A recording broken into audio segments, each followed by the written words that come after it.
इजा हा काय करायलायस र? तू शाळेत प्रकल्प करायला सांगितले ते करत बसलोया. हा आय मला भुका लागल्या जरा काय तर खायला दे की. हा देते. भाकरी देऊ का चपाती देऊ र? चपाती.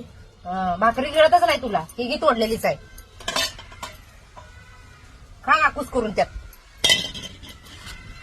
सकाळ सकाळी खाल्लं की दिवसभर भुका लागत नाही, खाऊनच बाहेर पडत जा. हा का काय असेल ते मुलं खायचं, लय नाटके करायची नाहीत.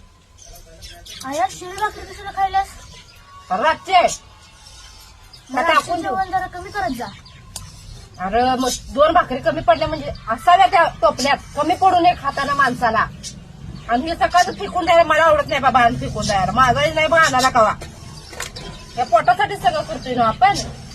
मग अगं आया शिळ्या कशाला खायलास? इकडे आण.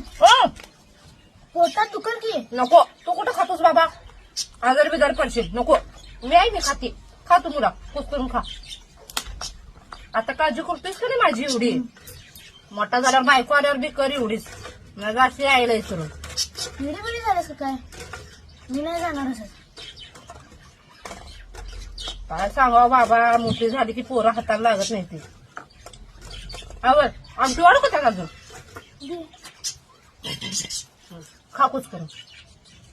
कुच कर त्यात अजून. जा लय प्रेम करतोय, लय जीव लावतोयस बघ. पुढचं काय मोठा झाल्यावर करणार आहे देव झालं बाबा. सांभाळशील ना मला? संभाळणार की. आई तुझा उपास कधी? उद्याच की मला, रविवार नाही उद्या. मग खिचडी करणारच काय? होय करणार आहे की. का मग मी पण उपास धरणार. खिचडी खायसाठी ना? लई छान आहेस. काय उपास इपास करू नको, खिचडी शाबू भिजत घालते जास्तीच. हा आला उपास धरायला. मला माहित नाही खिचडी जरी उपास धरायचा असते तिला.